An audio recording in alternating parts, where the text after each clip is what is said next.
Well, welcome to the Food Professor Podcast, episode 41. I'm Michael LeBlanc. And I'm the food professor, Sylvain Charlebois.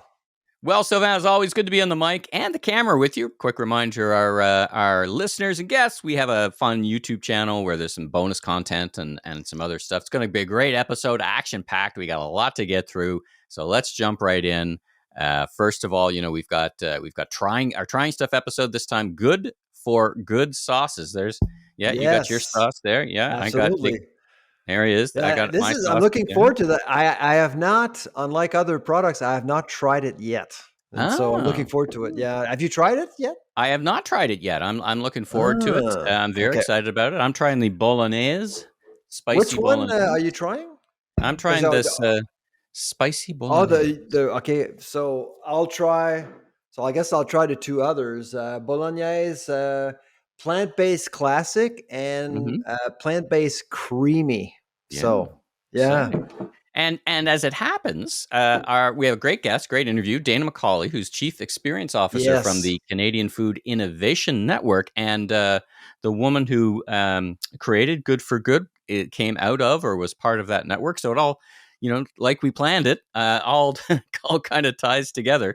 So we got a great interview coming up, our Trying Stuff segment coming up.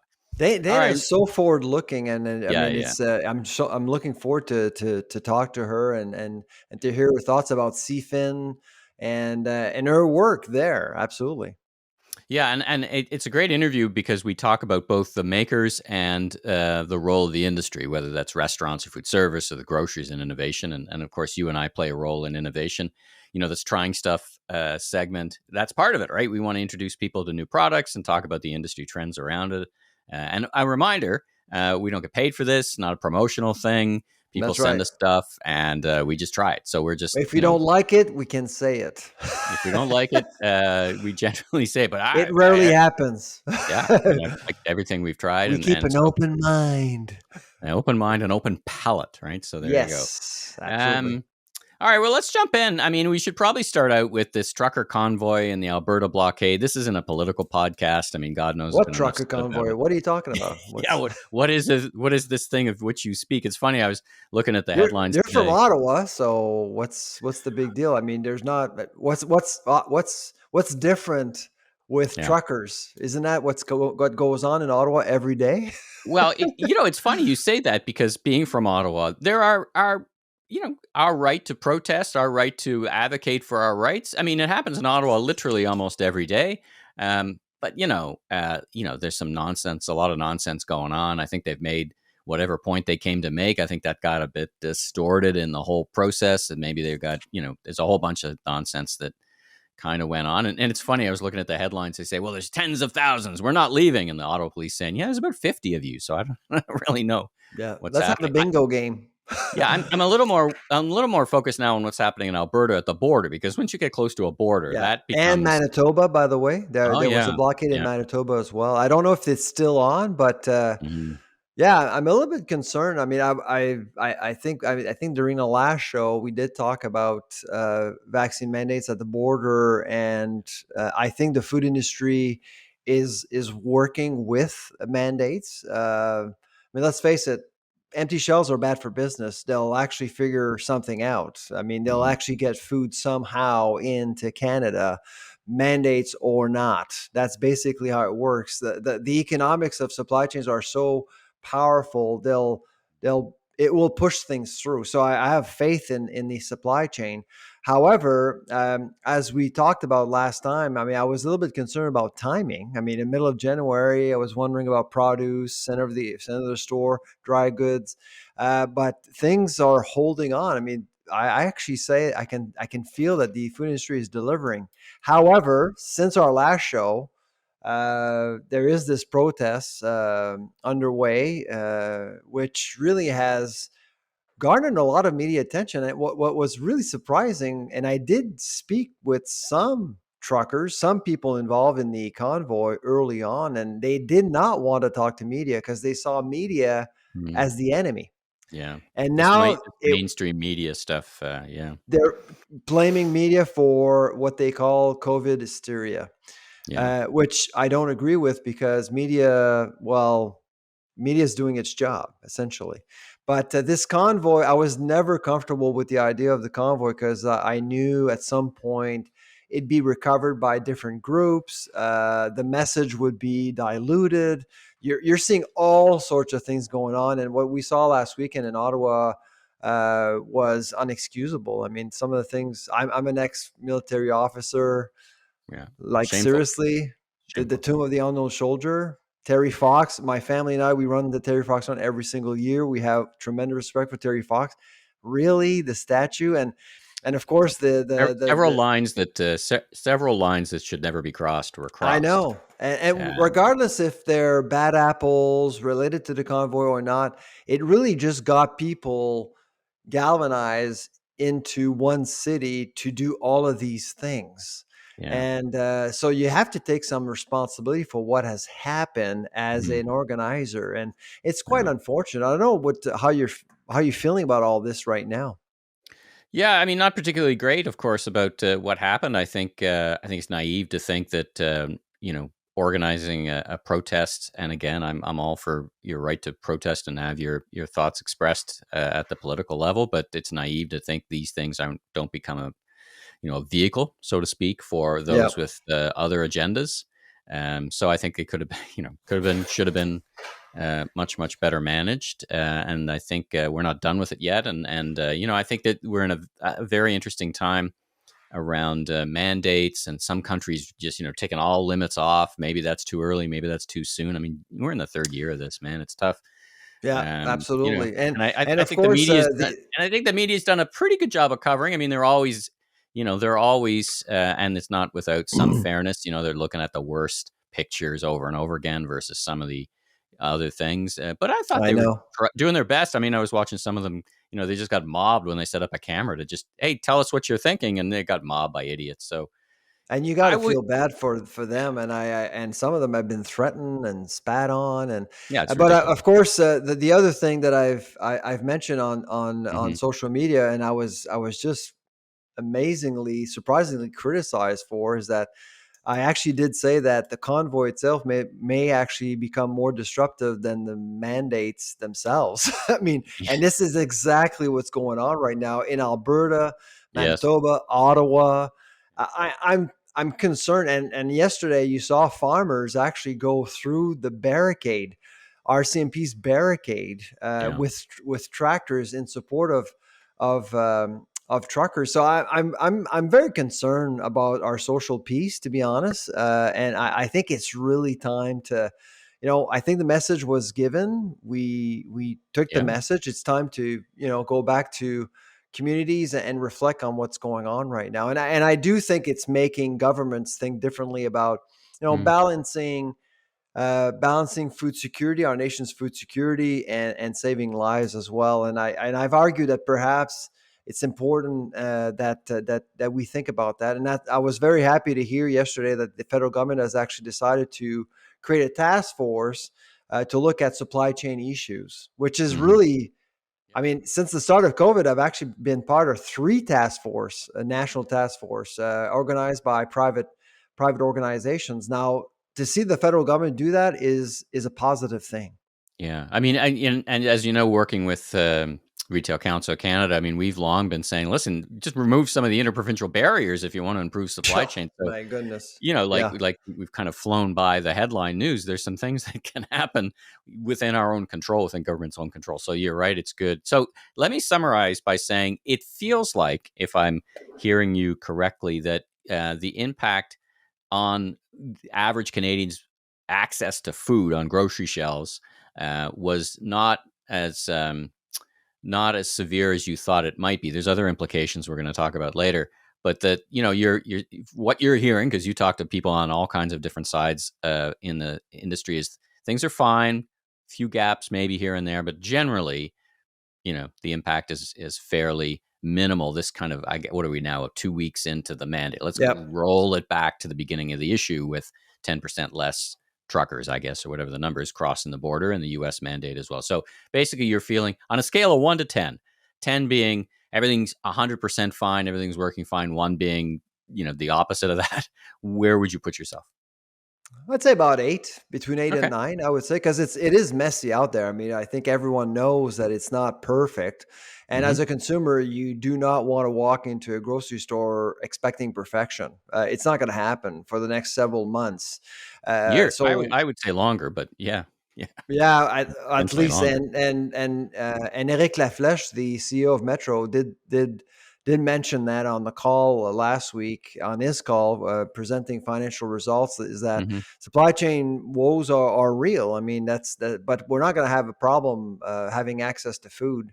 So, but of course, there are other issues that Right. are, Well, let's talk about yeah, those other issues. You've got an article, headline, front page of ROB, Globe and Mail, shelfflation. So yeah, talk about this. I'm very familiar. We've talked about shrinkflation. You know, shrinkflation, yeah. I actually is happy to hear about shrinkflation in a weird way because I'm like, do I really now eat a whole package of bacon? And like we finished the package of bacon and we're like, have we gone I over the know. top here? But actually the bacon is, there's a lot less bacon in that package. That's It's a buck a shrinkflation. slice now. Oh yeah, Buck a slice. a I buck a like buck a beer. I slice. like buck a beer, but buck a slice, not so good. All right, talk about this shelfflation. What's going on? What are you talking Yeah, about here? so I actually, I it was last week. I just went out for a jog and was thinking, and I don't know how you do your thinking. I actually do my thinking when I'm exercising, and I was thinking about shrinkflation and obviously inflation, which is a big part of what we do at the lab. And I've been hearing so many stories about rotting produce in grocery stores.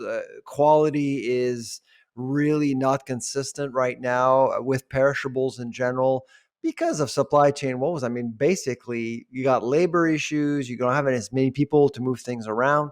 These things will happen, pandemic or not. And so when I was hearing more of these stories about the shelf life of perishables being compromised, I thought, well, that's kind Mhm, of it contributes to the inflation rate. Really, it really will add more cost to households when it comes to food, and that's how I came up with the term mhm. shelfflation.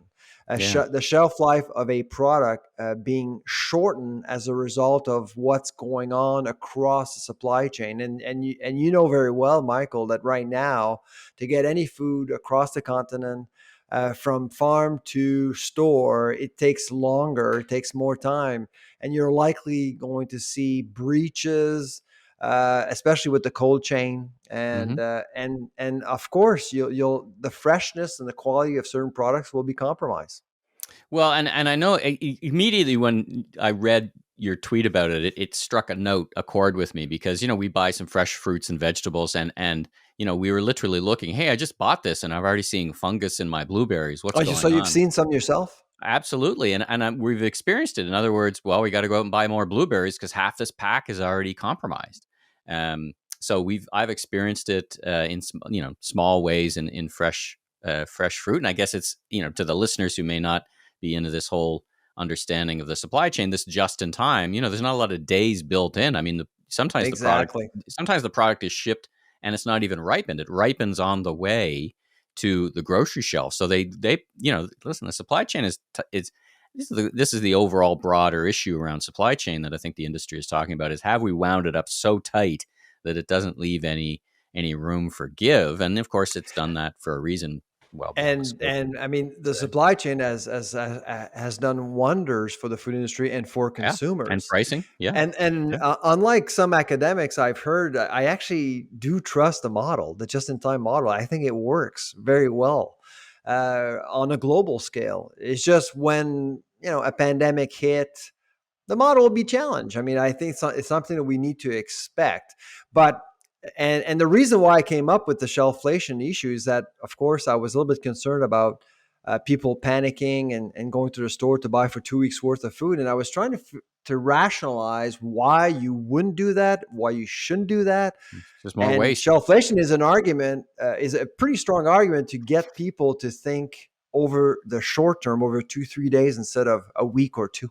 Yeah, yeah. Yeah. All right. Well, I'll put a link to the article. Actually, it's a great article Well, I'm that you glad you got. enjoyed it.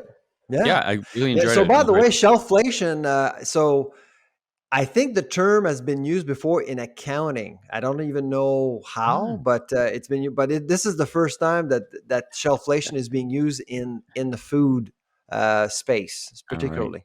Yeah, Once there you again, go. once again, you're innovating. There you go. Well, All I'm an right. Well, academic. I could come up with words all the time, right? all right. Well, why don't we take a quick break and muster up our pasta or whatever you're having, and then I'm going to hit the pause button, and we'll go on, and we'll be back with our trying stuff episode. Trying stuff. All right, welcome back. This is our trying stuff segment, where Sylvain, you and I get to have some fun trying all kinds of new products, and once again, reminder to the listeners and viewers, people send us stuff. It's not a promotional segment or anything like that. It is what it is. And today the beauty of it, it's lunchtime. Well, it's true. The secret is we did say, how do we get lunch out of this? Exactly. So today we're very happy. We've got Good for Good sauces, and the kind That's people right. at Good for Good send us some. There's some Good for Good sauces. We've got 3 types, and they make more than pasta sauce. It looks like they make some other sauces like for tacos or whatever and stuff like that. So, but today we got pasta sauces. Now, Good for Good is an invention of a creator of Risha Gupta, who actually Dana, our guest, knows and was part of flourishing. And that Risha got a really interesting background. She actually worked. We actually worked together, but at different times at Hudson's Bay. She was actually you know her. Okay. I don't know her. I actually don't know her, but the name looks familiar because we would have crossed paths, big organizations. She was a buyer, and then she went over into the food business, and then she went on her own. Like, and I look at this product, and we'll talk about it. It ticks a lot of boxes. But first of all, more importantly, let's give it a try. So let's see what you've got.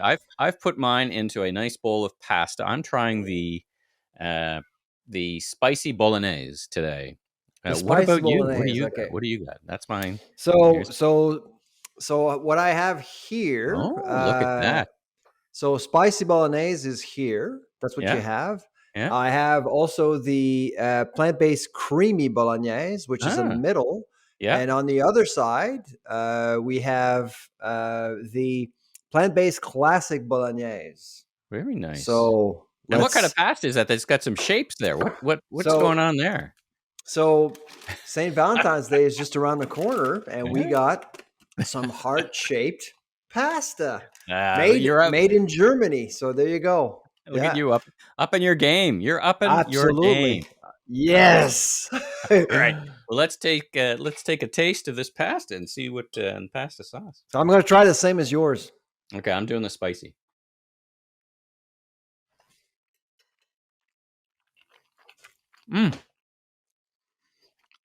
Oh my goodness, that's good. And it's got kick. Like sometimes I get spicy. Exactly.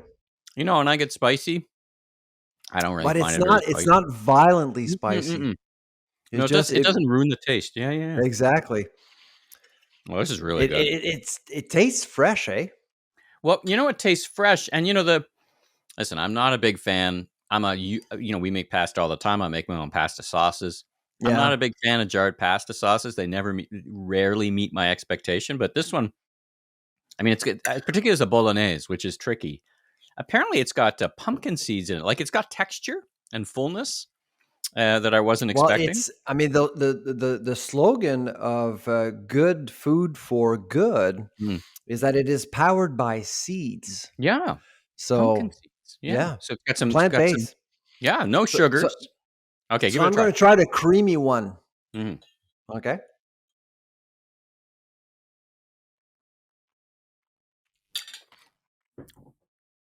Oh, how's that? That one is my favorite so far. Very creamy. Oh boy. Oh yeah. And did you notice, Michael? There's 5 grams of protein in there, so lots of protein, good punch.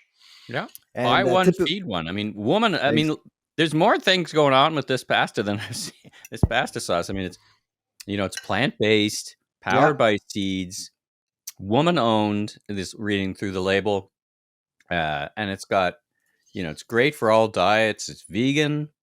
I put a little cheese on mine, but Oh, you How's that? did? Okay. Yeah, a little cheese and a little olive oil. What's the third one is the So the regular. third one is the classic right here. Mm-hmm. So I'm going to try it right now. So I suspect that's kind of the middle of the road sort Yeah, of sauce. yeah. This is really good. Oh, How is it? this is the traditional one. Yeah. Yeah. So you're a So creamy of the no three. surprises if you're a risk averse person and you like spaghetti sauce, that's the one for you, the classic one. Well, they're a Mm. B Corp. I mean, they're vegan, organic. I mean, there's so much going on here. Like this, they every time you buy one of their products, they feed every purchase feeds a person in need. Um, Yeah. so And fantastic, right? I'll just show the audience. I mean, you got Mm-hmm. all the logos. As you said, it checks a lot of boxes, a lot of boxes. Well, So yeah, it really. I mean, thumbs up for me. Now, of the three, if you had to choose one for dinner, yeah, which one would you? Which one would you go with? I'll show it to you. So my choice is this, Ah, the creamy. the Very creamy. good. Yeah. Very What's good. yours? Well, I like spice, so and to be fair, I'm only trying one, so I'll try the creamy. So, but right now, I can't imagine. The spicy one's fantastic. I always add a bit of You know heat. what? I don't like spicy. I Oh, do not like spicy food. huh. I just you know, but this is absolutely edible. I mean, this is absolutely like I said. It's not violent. It really it doesn't really catch you. It doesn't surprise you really. It just subtly becomes spicy in your mouth, and you don't have to drink water or anything like that afterwards. You can. It's easily Yeah. manageable. Let's Yeah. talk about the category. I mean, jarred sauces, big category, and Oh yeah.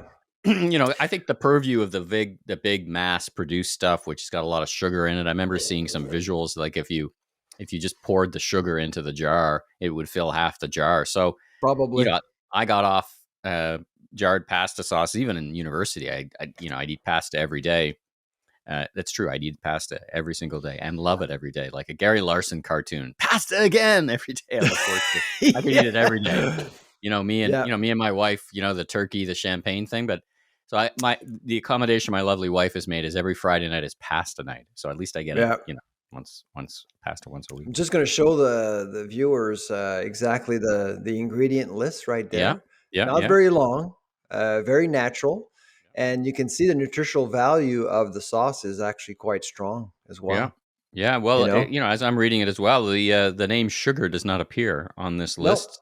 Um, so listen, I nope, mean, not at all. and there's lots of pasta sauces and more bespoke pasta sauces that use other ingredients. If you boil in, if you're ever making pasta sauce, and tomatoes can be bitter, right? You do have to do something to cut the bitterness. Some would throw sugar in. I throw up cut up carrots Mhm. actually, and the carrots actually add some sweetness, and then you kind of get a hand blender, blend them in, and you don't even know the carrots are in there.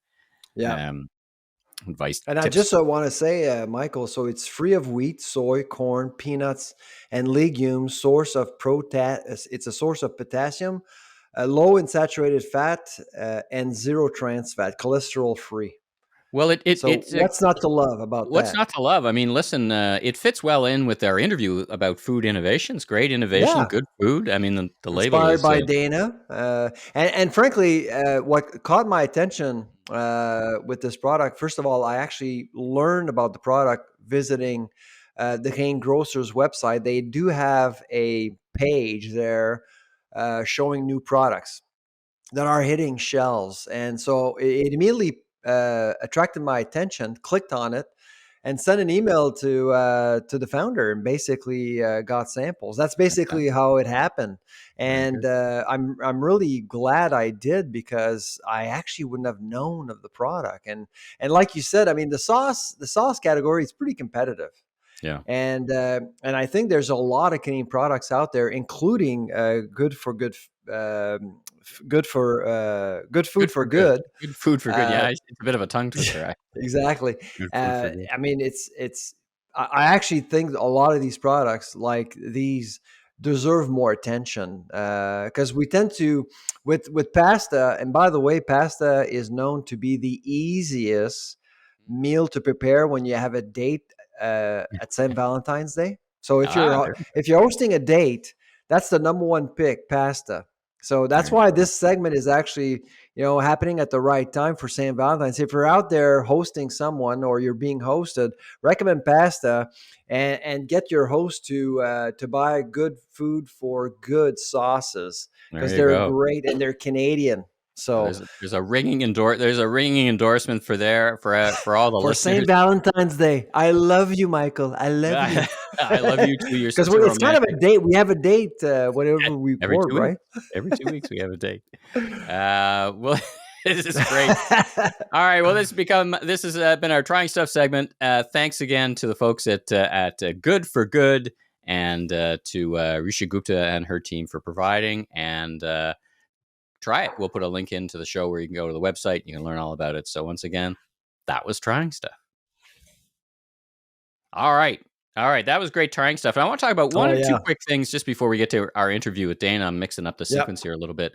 I wanted to talk about, you were on CBC's Cross Country Checkup for a while. With Ian Enamansing. What a voice. I can say that. Enamansing. What a voice. Great guy.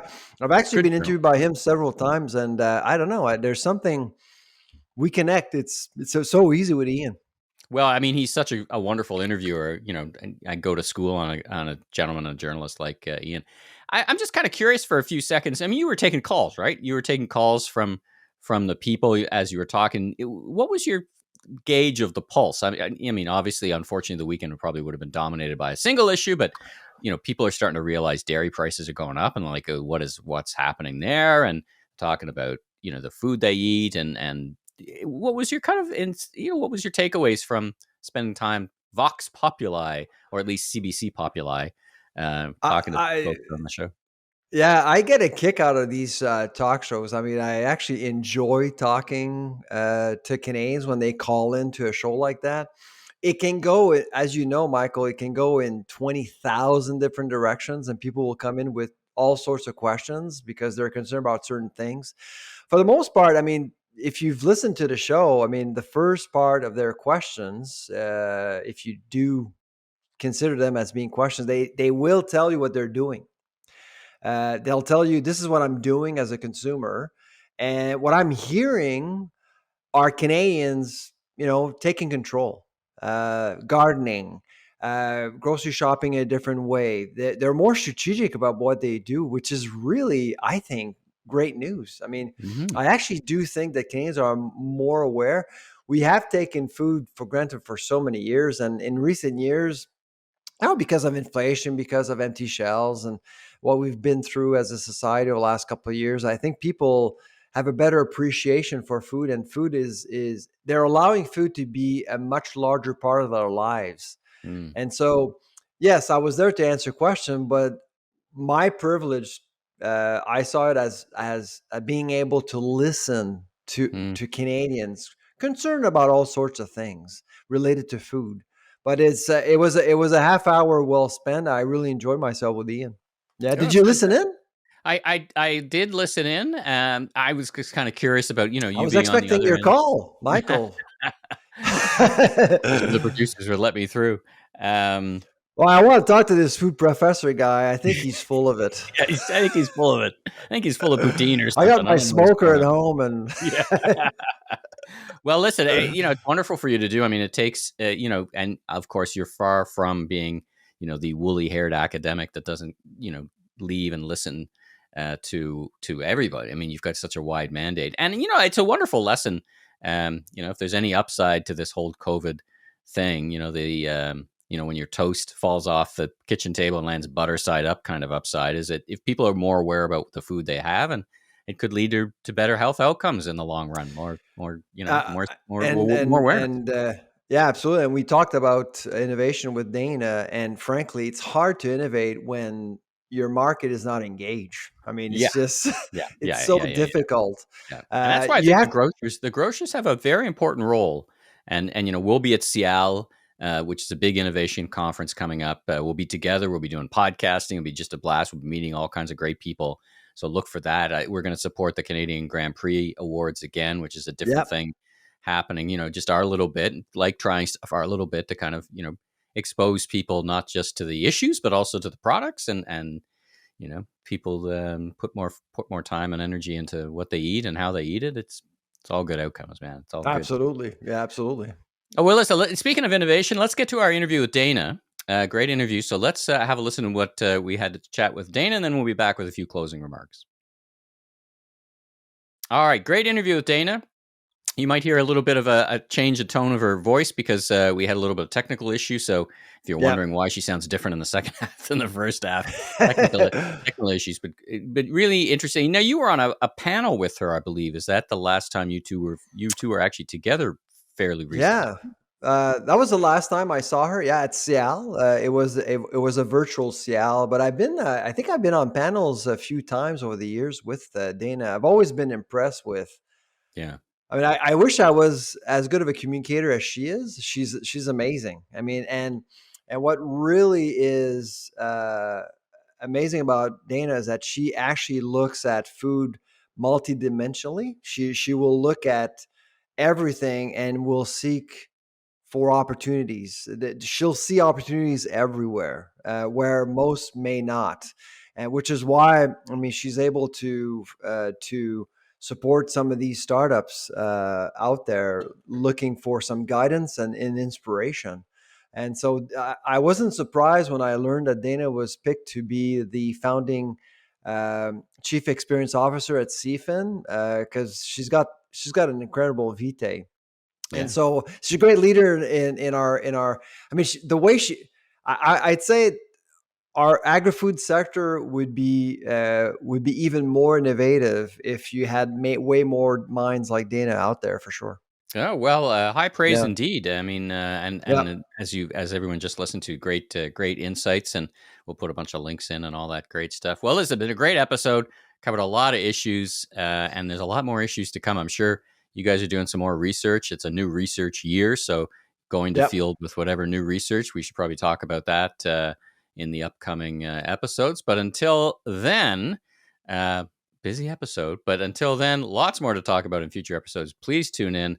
Watch us on our YouTube channel, and then tune in wherever you get your podcasts, iTunes, Spotify, if you're still listening to Spotify, and all that other stuff. But for now, I'm Michael LeBlanc, producer and host of the Maven Media Network, bunch of podcasts and other stuff, and a barbecue cooking show if you want to tune in and watch me cook stuff. And a great show, by the way. Thank you. And you are? Yeah. The food professor, Sylvain Charlebois. And we'll be back shortly. We'll be back in our next episode. Until then, everyone stay safe, and let's take care of everyone out there. Take care.